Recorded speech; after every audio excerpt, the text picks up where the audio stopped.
this is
presentations.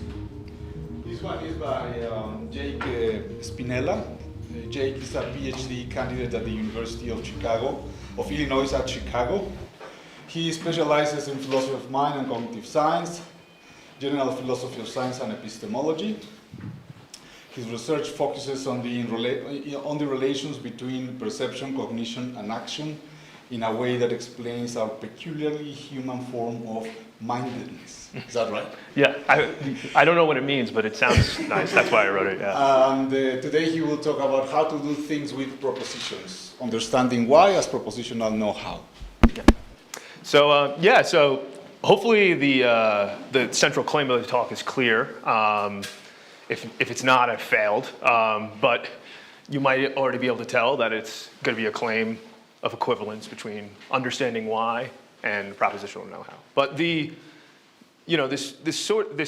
topic or this paper and this presentation grew out of sort of extended meditation about the relation between understanding and knowledge, and especially the analogies that have recently been drawn in the understanding literature with issues concerning knowledge that and knowledge how, and how understanding may or may not be relevantly like either propositional knowledge or knowledge how, or an ability, or things of that nature. So it's really trying to unpack and get more clear on the relevant similarities and differences between the sorts of cases, where they converge, where they diverge, and kind of come up with a principled account that really sees understanding why as both something like an ability, but one that is a very sophisticated kind that people who are more proposition friendly in this area seem to think that it is. So first, I'm surprised I'm only the second person with a varieties of understanding titled slide. I was expecting every single person to have one, but there's still more time. It's important to differentiate the varieties of understanding just to get clear on which one it is that we're talking about. And so I'm just taking Van Vig's taxonomy here roughly just to kind of fix discussion. There's propositional understanding, understanding why, and objectual understanding. So roughly speaking, propositional understanding is understanding that something is the case. So here's a sentence so you can get clear on it. They understand that water is composed of H2O. The subscript didn't work, sorry about that. Understanding why, meanwhile, is understanding why something that happened. Canonically in English in sentences of the form, I understand why the house burned down, right? And then objectual understanding, which is roughly speaking understanding of subject matters, right? She understands linguistics, right? Notice that these are kind of subtly different cases. The object in each case of understanding is subtly different, it seems like, and the constructions, at least in English, are saliently different, right? But this talk is primarily about understanding why, though there might be some kind of connections to objectual and propositional understanding by the end, but it's not the subject of this talk to give an overarching account here. It's really just to explain what I see as distinctive about understanding why. So, two views, not mutually exclusive, but again, good for framing, views of understanding why. One is understanding why as an ability, and the other is understanding why as a kind of knowledge, or weaker true belief in something. So, first, understanding why as an ability. So for some, it's an ability to grasp an explanation, right? For others, it's an ability to answer questions or to give explanations, or et cetera.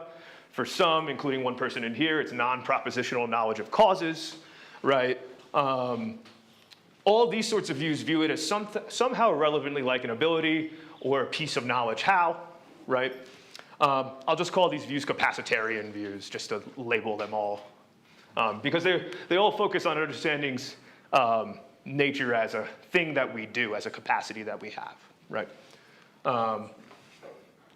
Understanding why as knowledge of or true belief in facts, theories, structures, propositions, classes of propositions, meanwhile, all of these focus on the propositional nature of what is understood, right? What is understood as a fact, or a class of explanations, or a theory, or whatever.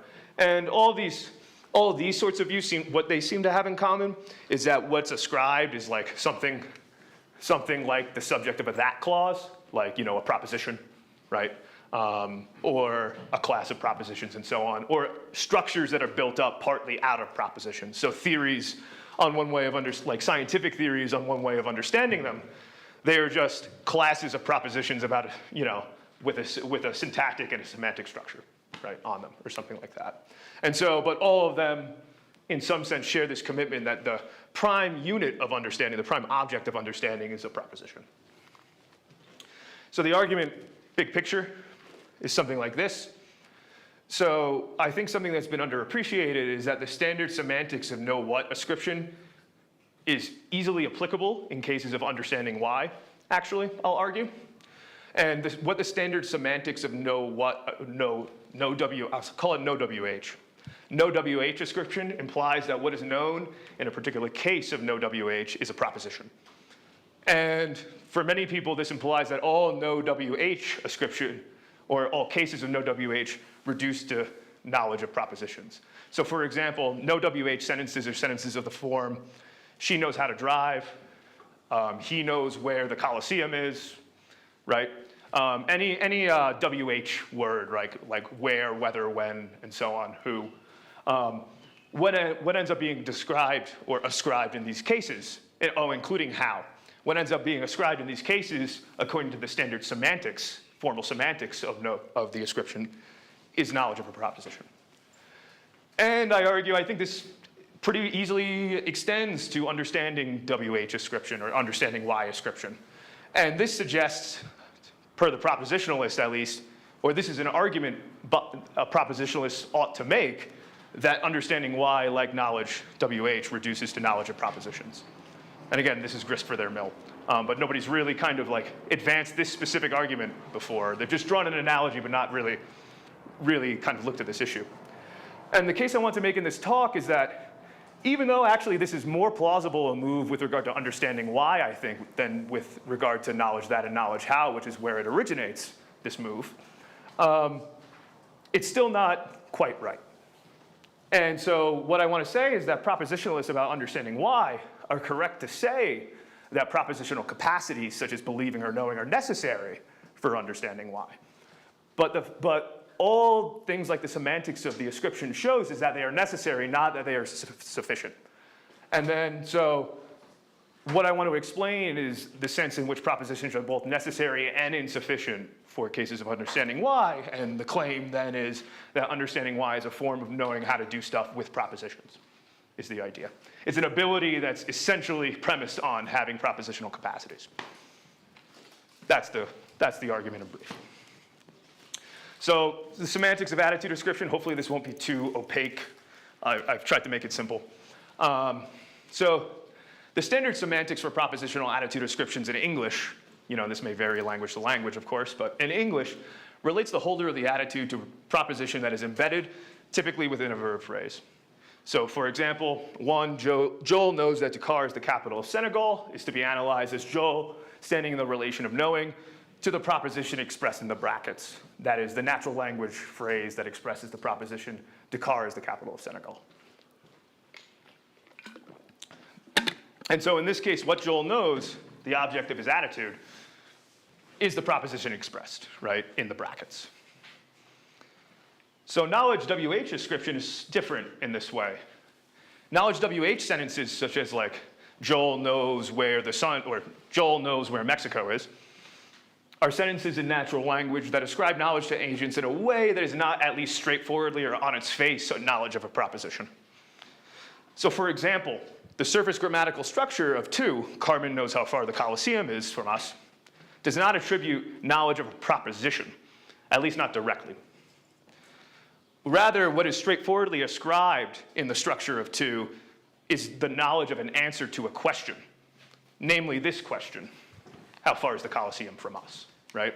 Now, of course, answers to questions are, I think, always, interesting question, I guess, but answers to questions are always propositions. So, you might think that like answers to questions are a different mode of presentation of a proposition or something like that. I'm not going to make that claim, but you might think it.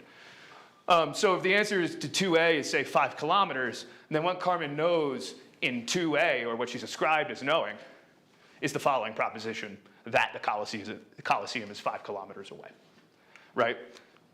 So in this sense, knowledge WH ascriptions are best construed as functions to answers from ordered pairs of questions and propositions There's a role for context here. Don't worry about that. That's just more technical machinery. And so one can therefore analyze the semantic form of no-WH sentences, such as to, as something like, this is less complex than it sounds, as X knows the answer to a question pi if and only if there's a proposition P such that X knows P and P truly answers pi. Truly is there because understanding is not treated by everybody, but by many as factive. So, you want the answer to be true, not just an answer that's acceptable or something like that. You can weaken that requirement and still give the same semantics. But this is just a choice that people make. And this is like, if you're familiar with this stuff, this is like Jim Higginbotham's analysis of questions and answers and no WH sentences. And this is kind of the touchstone, kind of standard semantic analysis, circa 1998 or something. So now the connection to understanding why. So if understanding why crucially involves knowledge of explanations, which is antecedently plausible, I think, and explanations are answered to why questions, then it looks like there's a clear analogy between the semantic treatment of no WH expressions and understanding why expressions. And while there are complications of a technical nature, I think, extending to ascriptions of understanding why, I'm going to assume for the presentation that the complications are merely technical. So just to get a flavor of the complications, I'm not going to go into this, but understanding why, like knowledge, is factive on the way I think of it. But this creates complications because we seem to felicitously ascribe understanding why to those with knowledge of false theories and uses of terms with empty extensions, right?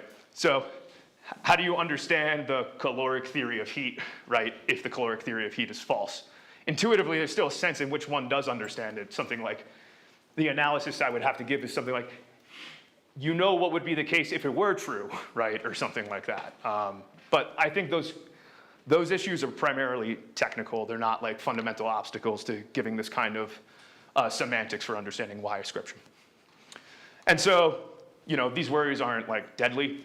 Then if the standard semantics of knowledge what WH ascription is on the right track, then understanding why sentences such as 3, Carmen understands why the house burned down.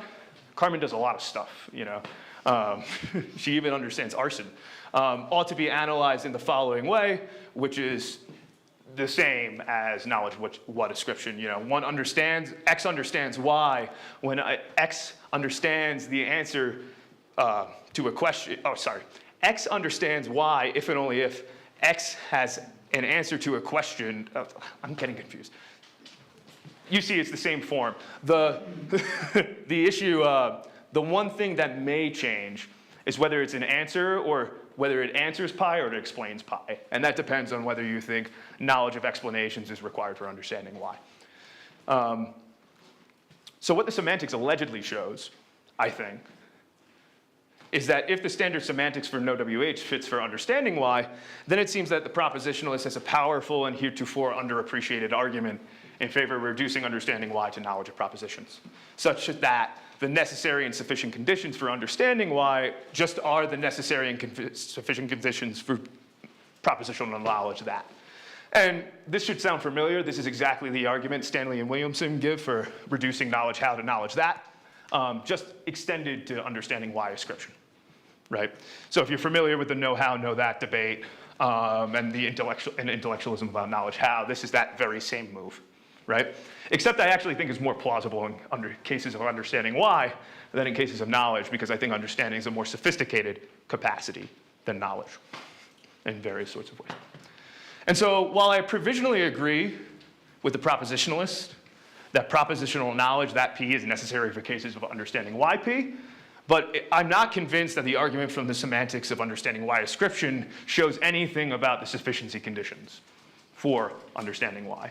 So at best what they've shown from the semantics, if the semantics are even convincing, right, is that what's necessary to understanding why is understanding, or is knowledge of a proposition, right? But that doesn't itself show, I argue, that it's necessary and sufficient, of course. And so there's 3 reasons, I think, why it doesn't show that these are sufficient, that knowledge of a proposition is sufficient for understanding why. So first, here's an obvious one that everybody sort of knows and starts when they start thinking about the relation between knowledge and understanding. Knowing propositions is insufficient for understanding why they're true, right? I can know that the cat is on the mat and have no idea why the cat is on the mat, right? Pretty simple. Even more strongly, this is a little bit more controversial, but I think something like this is true. I can know every proposition that explains the cat's being on the mat without thereby understanding why the cat is on the mat. Because if I just know every proposition severally and don't have something like the grasping relation, as some people call it, right, then I'll know every proposition that constitutes the explanation without knowing the explanation, right? Something like that. So that's one reason to doubt it. Another thing to say is that a semantic point is that no WH and understanding why don't pattern the same way throughout the WH kingdom, as it were. So no can take any WH verb as a complement, but understand seemingly can't, or at least, well, let's put it this way. It sounds strained in a way that, it strains speaker intuitions, I think, in a way that knows doesn't. So at least to my ear, Phil knows who the killer is, completely unproblematic. Phil understands who the killer is. That, at the very least, there seems to be a semantic or a pragmatic or some sort of issue there such that understands doesn't seem like it can grammatically take it, but it can't take it, there's some kind of semantic error going on or something like that. And I think this is also when has this feature as well. So Phil knows when the conference is. Phil understands when the conference is. I mean, maybe the difference is that it's really easy to know an isolated proposition, so understanding seems pleonastic or something. I'm not sure of the actual explanation for the awkwardness, but there's a felt awkwardness that makes me doubt that they are going to pattern together in exactly the same way semantically. And then finally, and this one requires more unpacking, what is known is an answer to a question. So it's mysterious as stated, but I'll expand on it a little bit. So again, what's ascribed in cases of no WH is knowledge of a correct answer to a why question. But, I say, question answering is an activity in a way that knowing that the answer is ... is not, or so I claim. So put another way, knowing the correct answer to a question is insufficient for knowing how to answer the question correctly. And you see this most vividly on cases of exams, right? There are cases, for example, where one clearly knows something and then fails to retrieve it, either due to time or space or processing power pressures, or in trivia. So I play a lot of trivia. This is the core problem. I know I'm pretty good at trivia. I know a lot of stuff, and I can never retrieve it in time, right? So or it's very sensitive to how the question is framed, whether or not I retrieve it, for example. And so one thing to say is that it seems like that just because you have propositional knowledge that the answer is so and so and so, that's insufficient for then knowing how to answer a question, is the claim. Because knowing how to answer a question involves actually being able to do it under a reasonable number of circumstances, right? Though there's some complicated, you could quibble with this in various sorts of ways, I think.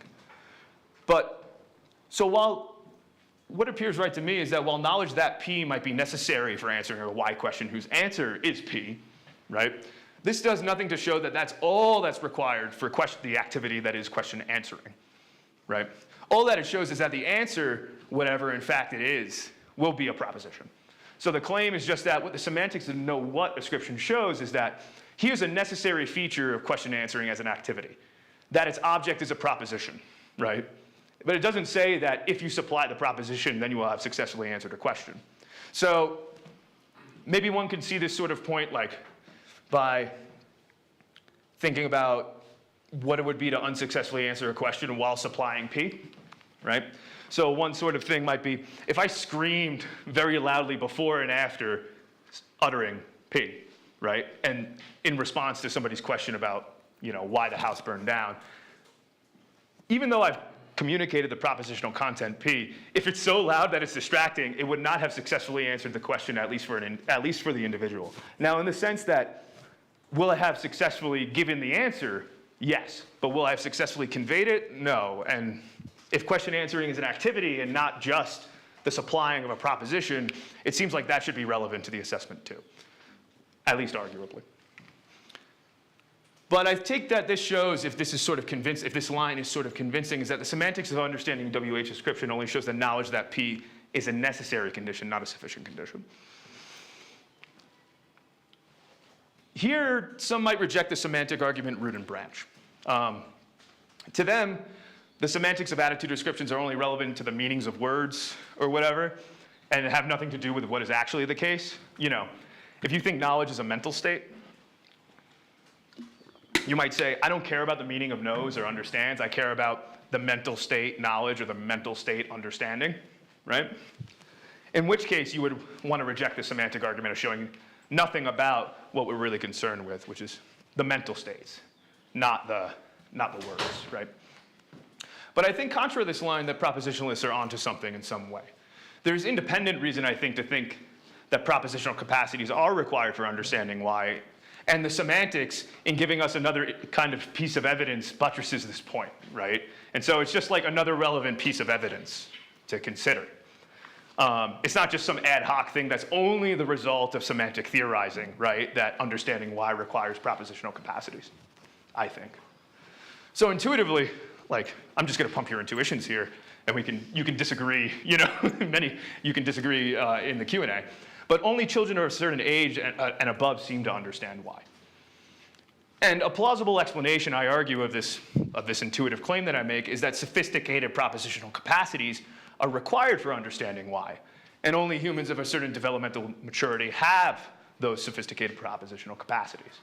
Now, this is a complex, this developmental question is pretty complex because there's quite a lot of like kind of innately specified mental architecture and representations that children have. The claim for me has to be something like, whatever understanding why is, it's not just the possession of that stuff. It's also, you know, so while children have something like core cognition of agency, or infants or something have core cognition of agency, that is still, they don't understand why. What I'm trying to pump your intuition with, at least, is that they don't understand why, for example, object A moves object B. They just have some kind of concept that's not quite all the way filled out yet, or something like that, in a way that's sufficient for understanding why.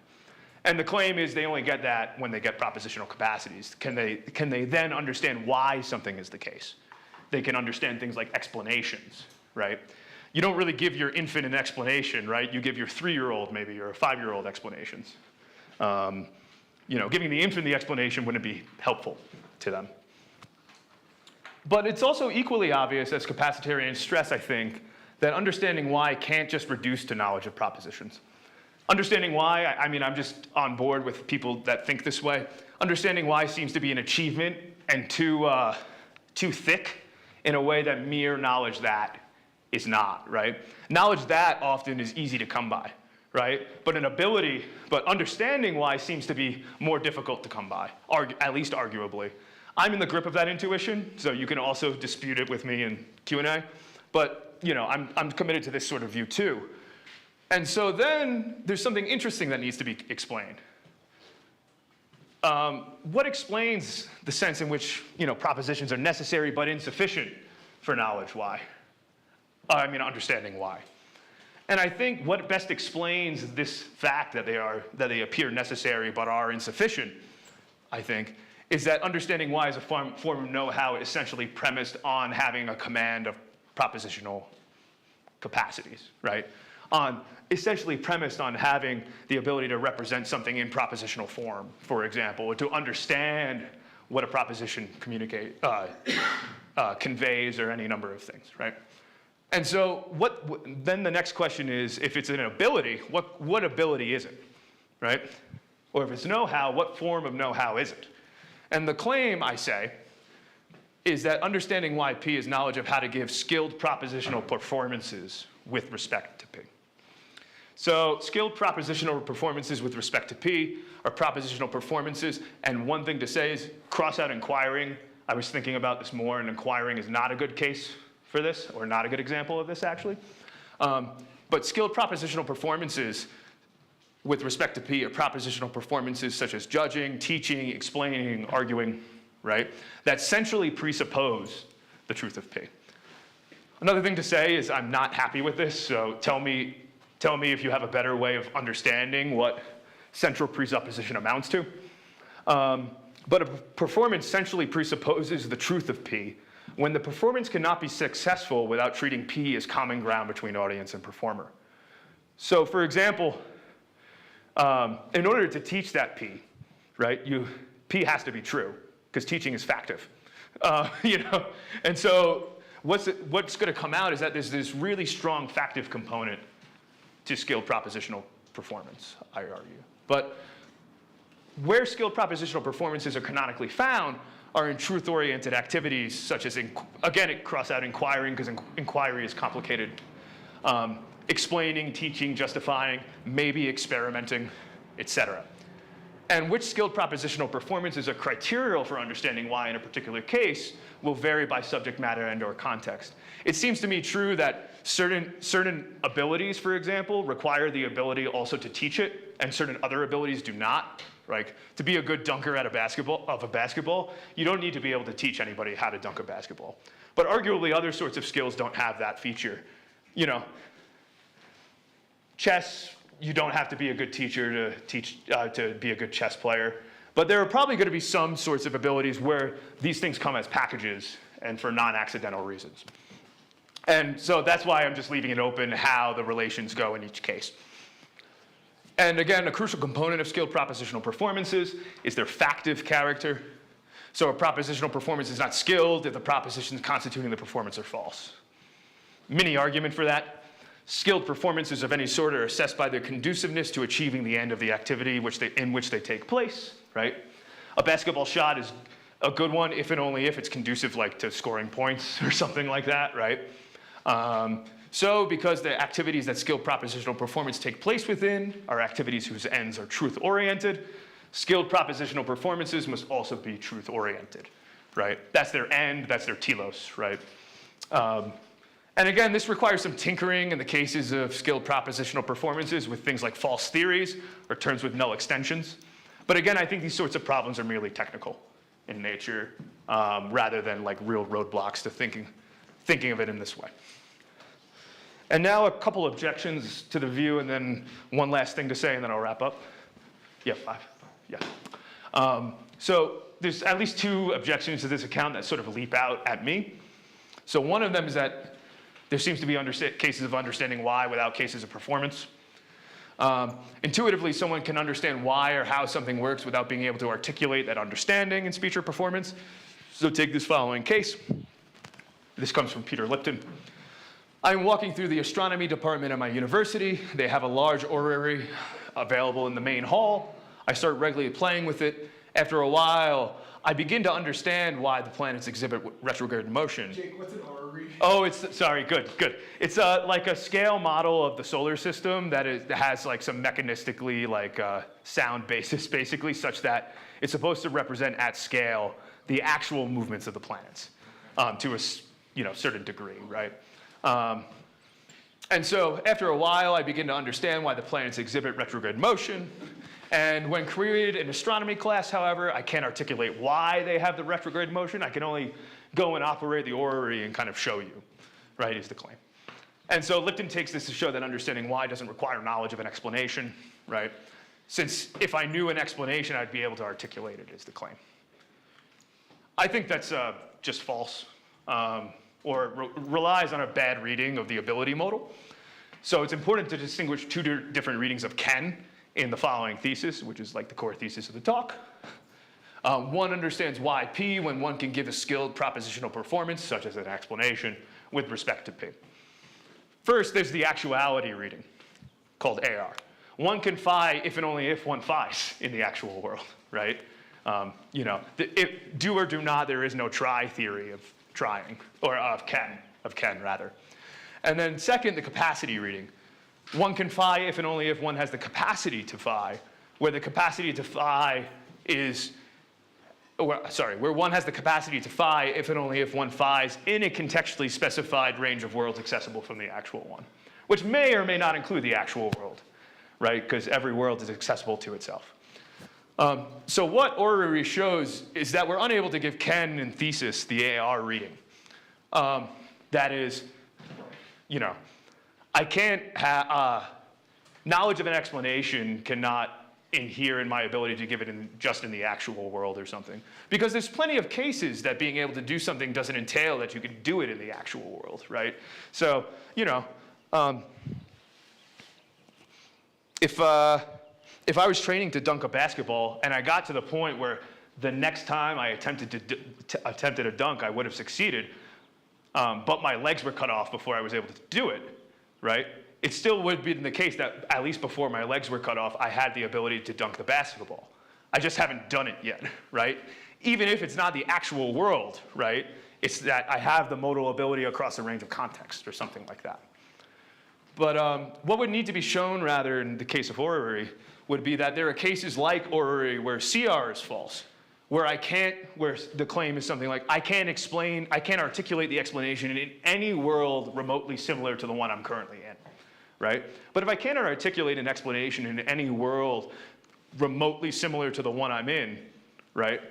That strains the idea that I actually know the explanation, I think. Like, if there was no situation in which I could give you the explanation, would there be reason to think I knew the explanation, right?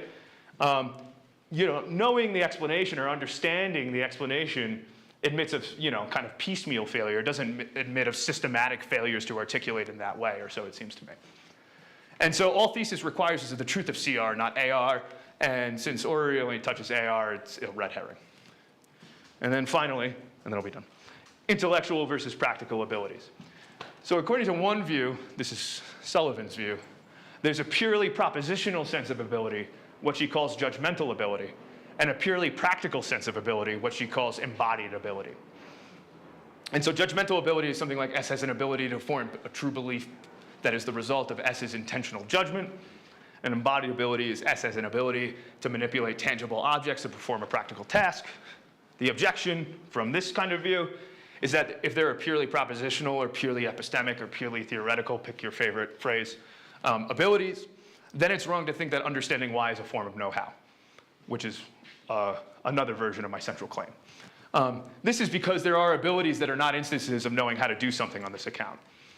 And judgmental abilities, like the ability to judge that P or follow the evidence to P or something like that, are just those abilities, right? Or a class of such abilities.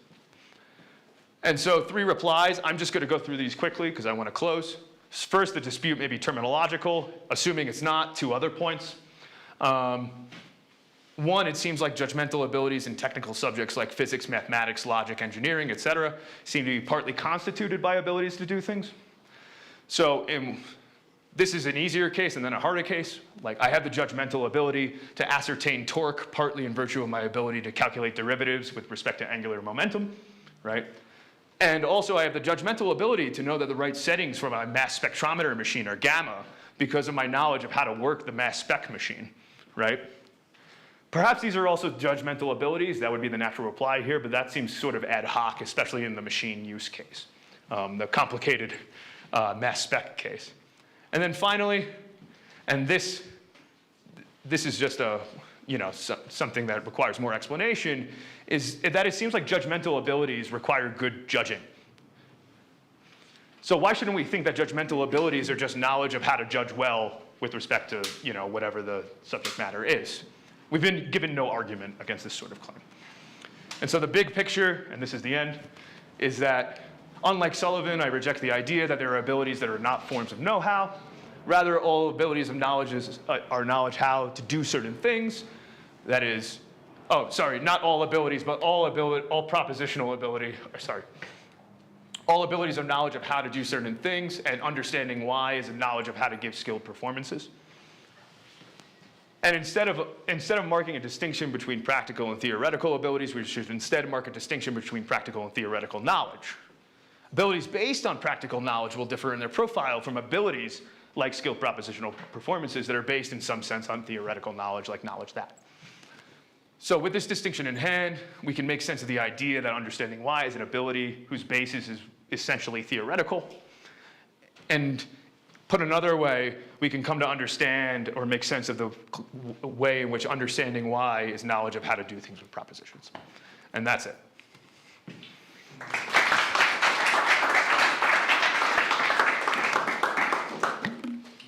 Questions? Anybody?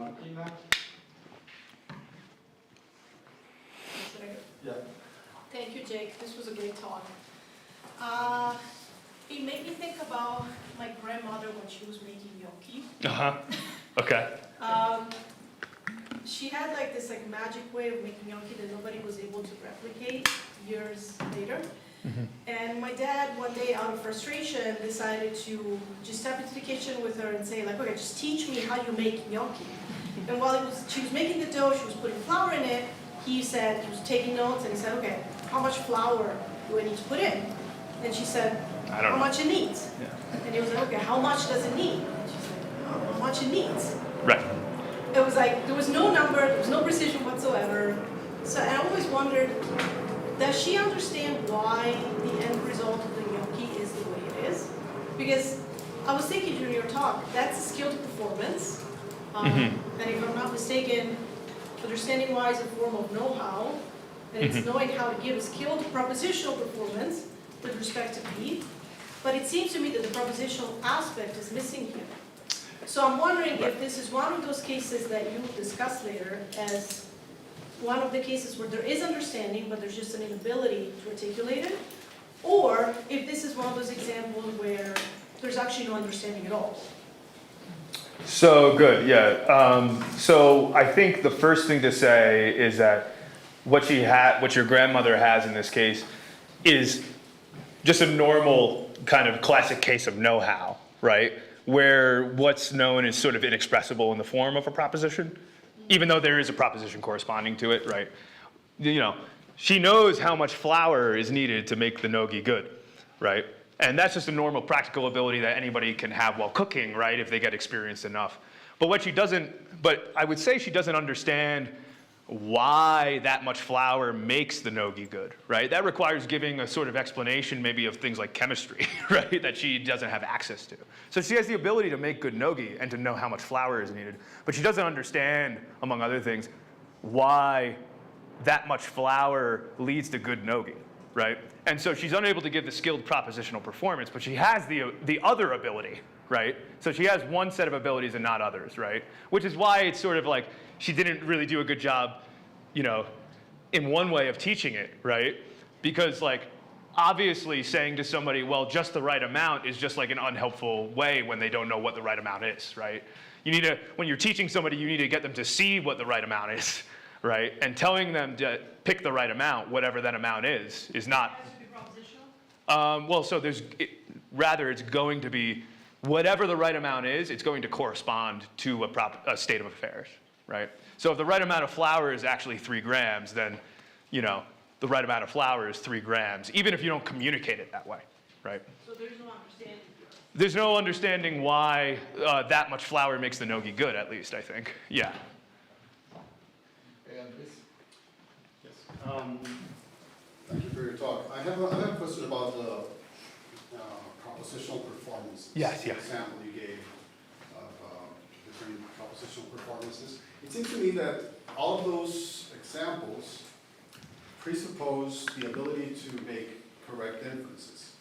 So why can't you reduce the entire family of propositional performances just to an inferential view, in which understanding is just the ability to make correct inferences? I guess so. This is because I'm not, inferences, I have lots of thoughts and I'm not sure I want to commit to that view because, among other things, I'm not sure inferences, being able to do modus ponens is an ability, per se. I think it's a sort of thing that maybe grounds other sorts of things that are actually, in fact, abilities. One reason that seems to be the case to me is just that we seem to, you know, once we acquire certain logical capacities, we just seem to primitively recognize modus ponens as convincing in a way that, in some sense, requires no further like skilled development, and it doesn't even require expression, right? Like when we do logic, we're just showing why, in some sense, the primitively compelling inferences are primitively compelling, right? But that doesn't mean they're not primitively compelling before we showed them to be, right? Or something like that. So the claim would just be, I don't want to reduce it to inferential cases because inference might just be something like, the inferences that we're in fact responsive to might just be the inferences we're in fact responsive to and are no sense abilities. That's just a rule that you're following. But Right. to set up the modus ponens, you need to have the right premises. And setting up the right premises is something that shows that you're understanding the subject matter. Yeah, I mean, so I guess here's another thing, maybe. Here's another sort of worry. It's not the same worry, but so the ability to draw inferences is one kind of thing that will feature in a skilled propositional performance, but may not be exhaustive of it. So for example, sometimes when I'm thinking about what to believe, instead of just drawing the deductive conclusion that's entailed by my evidence, I should reject one of the premises of my evidence, right? So if the conclusion is crazy, right, I shouldn't just mindlessly apply modus ponens. I should reject one of the premises that leads to the crazy conclusion. So for, I mean, I can give examples, but that's just a claim I'll make. And then in that sense, then it can't just be like whatever we're doing with skilled propositional performances, it can't just be like deductive logic or following the rules of logic or whatever they are, because there are some times where good human reasoning is actually declining to draw an inference rather than making an inference or something like that. And so I want skilled propositional performances to also be able to be that sort of thing, where they involve the ability not just to perform modus ponens on a set of propositions or something like that, but also like to recognize when that would be inappropriate or rationally perverse or something like that. Does that sort of answer your worry? Or not?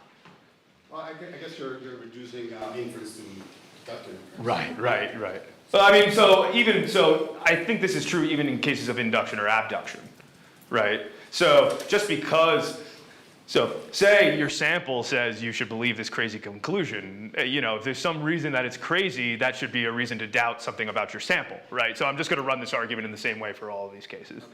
Yeah. So, it might be an important feature, but it's not going to be like it's not going to reduce everything down to that, I think. Okay. Is the claim. So we agree that it's maybe a necessary condition. Right, yeah. Right, it's a necessary condition for understanding because propositional capacities involve some ability to appreciate, for example, the primitive inferences, and stuff like that. So, but it won't reduce all the way down just to that ability or something, is the claim. Steve? Thanks, Jake. Yeah, enjoyed that. So, where do you characterize what skilled propositional performances are? Yeah, I say only a little bit about them, and that's partly because I'm not exactly sure what they are in detail. So helping me figure this out would be helpful. Where did I put it? Oh, no, it's back. So one thing I say is that so I give some examples, but I don't say what it is, right? So their performances like judging, teaching, explaining, arguing that centrally presuppose the truth of what's being, the truth of some set of propositions at issue, right? So, like when I argue that P, I'm presupposing that P is true because I'm concluding that P. Okay. Yeah. And so the idea is that, let me say one more thing, and maybe this will help flesh it out, right? Is that a skilled propositional performance is like, when I give an explanation of why the house burned down, I'm bringing in a whole host of considerations such that there's an intelligible relation between the fact that the house burned down and causes, for example, in this case, of it. Yeah. And so in that sense, it's like being able to present something that's like intelligible or graspable or something like that is something like the idea, but it's still kind of vague. So why isn't it just seems quite broad to me, skilled propositional performance. Yeah. So a skilled propositional performance, maybe like I know the answer, but my skilled performance is offering every answer but the correct answer. Like I'm skillfully avoiding it. Mm-hmm. Or I might be skillfully trying to make P seem exciting or funny. Or we can do lots of skillful things with propositions, so I'm trying to think of how you... Yeah, so I actually need to add another, at least, phrase here to delimit the relevant space, yeah. Good, no, so is the worry something like this? This doesn't specify the epistemic skilled propositional performances? I think that's one way of putting it. Yeah, or something like that? But you want to avoid propositional performance such as giving an explanation that's too that's too narrow for you.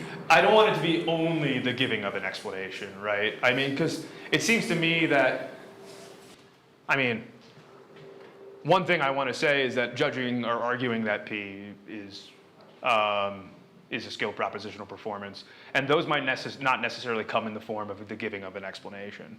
Clearly, in the case of judging, you may judge that P without giving an explanation to yourself whose conclusion is P or something like that. Judging inquiry, entertaining that P, and that would give you an understanding of why P. Yeah, entertaining that P, if it gave you certain, like, characteristic understanding like abilities, like to see connections or to like do counterfactual reasoning with the thing, then yeah. So supposing is another one, because supposing presupposes, well, it's sort of complicated what supposing presupposes the truth is, but you see what I'm saying, yeah. But yeah.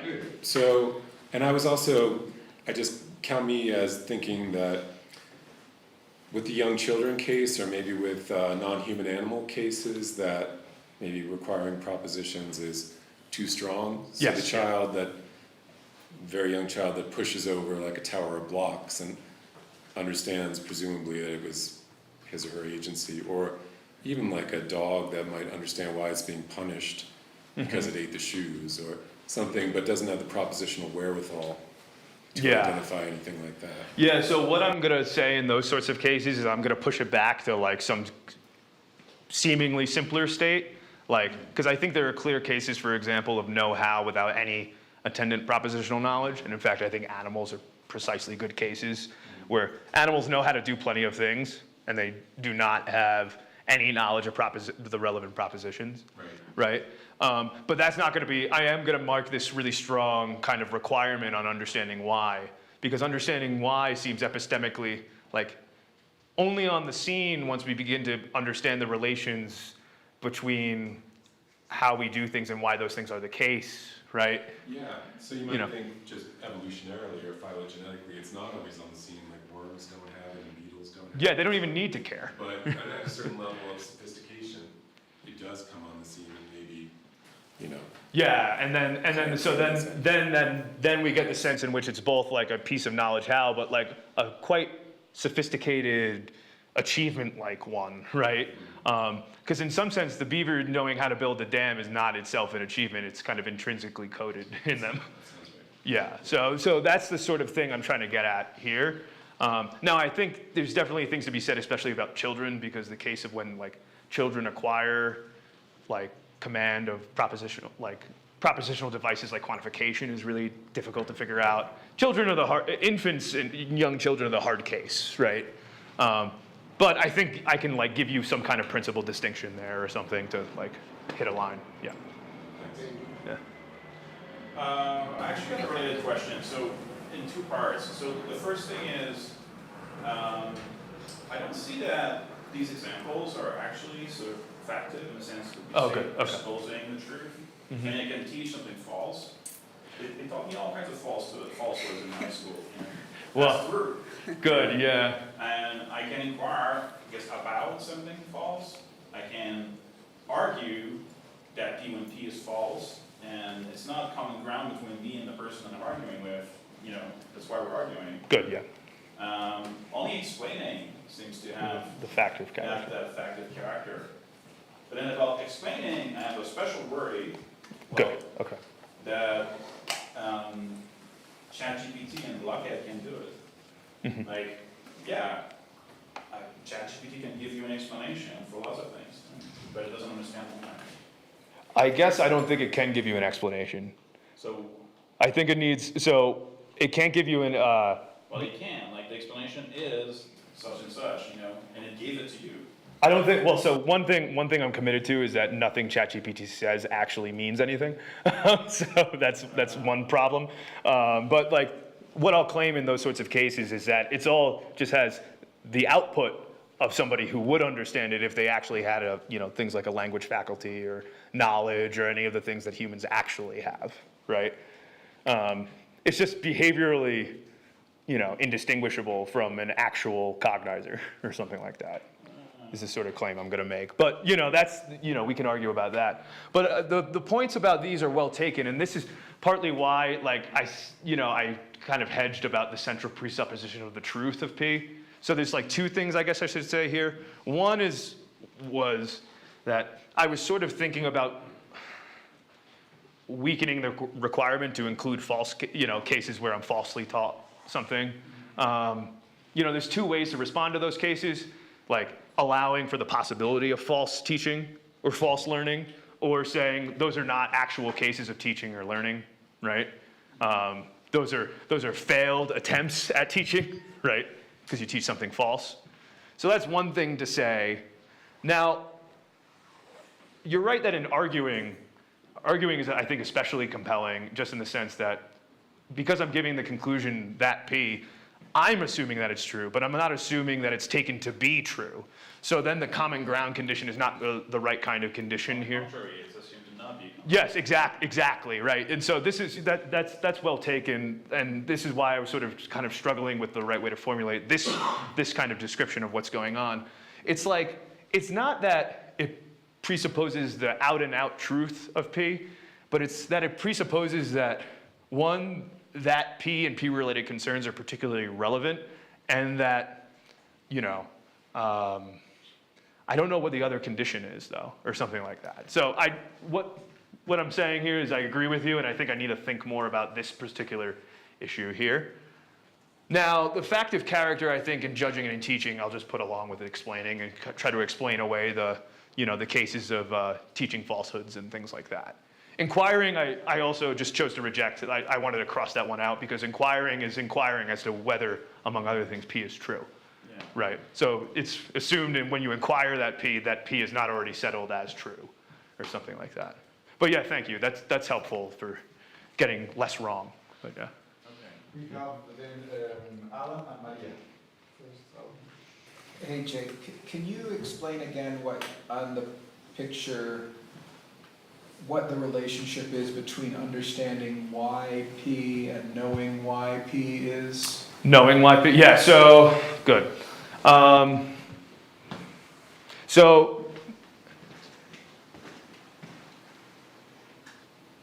Well, did I even say anything about it? Because I feel like I'm saying, okay. This feels new. This feels actually new to me. I don't think I said anything about the relationship between know why and understands why. Yeah. Okay, sorry, don't, yeah. Just what is the relationship? Good, yes, exactly. So, this is a good question. So, I might have to commit here to saying one of the appearances are deceiving and that they actually mean the same thing, right? So here's something I might say. If you know why, you understand why. Because having the answer to a why question is just what it is to understand why or something like that. And so know is polysemous between an understanding sense and the standard propositional possession sense, where you can know something in isolation from any of the other facts or the structure or anything like that. So maybe here's what I'll say. There's know in the sense I know that something is the case. So there's propositional knowledge. There's knowledge how something is the case, right? Where I know how to do something. So that's another sense of know. And then there's a third sense of know where it's an ability that's based on understanding why something is, or knowing something, namely a proposition that you can then do stuff with. Does that answer your question or make sense? I mean, if knows why P is ambiguous, that's interesting. I suppose I thought you had suggested that understanding why P and knowing why P were at least coextensive because of the semantic stuff. Yeah, so good. So I guess my thinking was that's interesting, because if you understand why P, if and only if you know why P, you combine that with your theory of understanding why, and you know why P if and only if you know how to give a skilled proposition, etc. And so knowing why P is a species of know-how. And then I wondered whether you would be okay with saying that knowledge WH in general is a species Good, of know-how, including knowing whether P, which would get you, I think, to Ryle's Yes, yeah. view. This is Is in that the, where you want to go? this is in the background, and yes, I think I want to commit to something like that, where even judging well is genuinely something like an ability. Yeah. So it's more in just what is a matter of like how to sell the picture. Right, exactly. It's radical in a way. It's radical a different way than you think. Oh, helpful. Because it's sort of in a way it's reductive in the philosophy of understanding, because it just says no, understanding is knowledge. Yes. Understanding why is knowing why. It's radical in the theory of propositional knowledge. Yes. Because it says knowing why requires this robust suite of abilities, Right. as Ryle suggests. Yeah. So that picture hangs together nicely, Mhm. but I would, in a way, I think the meat is the theory of knowing why. Good. Oh, interesting. Yeah. Because your theory of understanding why Just it kind of straightforwardly reductive, reduces, and yeah. you might have responses to the people who Yeah. resisted that. This is really helpful because, yeah, I just hadn't even, like, when you're doing the semantics, you're going through all these different constructions, and sometimes you just forget one, and I forgot a very clear one, which is knows why versus understands why, because I was thinking of knows how or knows that. Another way to put it is that Yeah. no one thinks that understanding why P is knowing that P. Yes. No one says that. But some people, I think, do come at least close to saying, if not saying, understanding why P is knowing why P. Yeah. The only thing I will hedge on with regards to how close I get to Ryle is that I still think there is a sense in which there is just knowledge that. And then, but no WH, like you said, is specifically ability-based. Yeah. Because I think there are some things that can only be explained by having an item of knowledge that is not an ability. So I think like mathematical knowledge is a sort of key sort of case, but that requires further argument. So, but it comes very close to collapsing everything into abilities. Yeah. So thanks for that. My question has been responded to. Anybody else?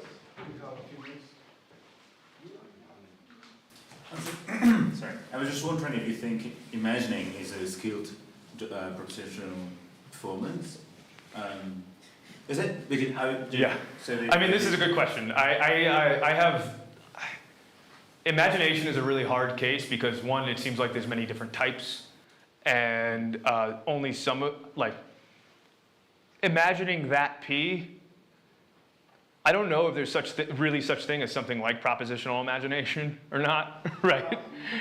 basically a astronomy teacher, like if the astronomy teacher's question triggers like a visualization, Right. but then obviously they can't articulate it, they still meet the criterion for your understanding. If it does count as a Yeah, so that seems more like something that was causally triggered that happens to me rather than something I'm doing when I have some piece of imagery and the teacher says, oh well then yeah. Well, let's say that the student decides to go like, oh let me think. Yes, I think I do. Yeah, so I think what I would say imagine you're able to imagine the building of a scale model of a bridge or something pretty well, right? You have some pretty vivid imagery. If that imagery is in some sense premised on there being propositions that you know, such that you can generate the imagery because you know the propositions or something like that, then that would maybe be a case of a skilled propositional performance. It would just be like a private performance because it's imagination, maybe. But I haven't really thought about imagination in particular, so I'm not exactly sure what to say. But yeah, it's at least open, I think, for me to accept that. Yeah. We have 5 minutes, and Suasi and Otavio and Hi, thanks for the talk. It's ambitious and you're navigating a lot of of literature. So I'm trying to understand what you're trying to do. So you want to say that you have very high standards for understanding why. Yes. Which allows you to say it has to be propositional. Mm-hmm. Puts you in a situation of vulnerability from people who are coming from a perspective where the standards are less high, right? Mm-hmm. Right, exactly. So with questions like, Stephen's questions, it seems like some people, some beings understand why, and I had the same thing. My dog understands why I do a lot of things. Right. And I don't think that saying that it's intrinsically coded in the beaver is going to work out if you have any non-animal cognition in the room. Mm-hmm. They're going to scream at you very quickly. Mm-hmm. So there's that issue. But okay, you can say I have high standards for understanding why. It's a highly sophisticated kind of understanding. This is what I'm talking about. I just know my domain. And yeah, there are other kinds, but whatever. Right. That's fine. But then you add the abilities on top of that, which puts you also at odds with the other people who want to say that understanding reduces superpositional knowledge, like Karim Khalifa. Right. And he's going to say, well, your abilities, they all reduce. So I guess Stephen asked a question from the bottom up, so I'm going to ask a question on top. Okay. I disagree pretty much with everything Karim says, but that's okay. Yeah, right. I'm just still trying, he's not here, so I can play Karim. Yeah.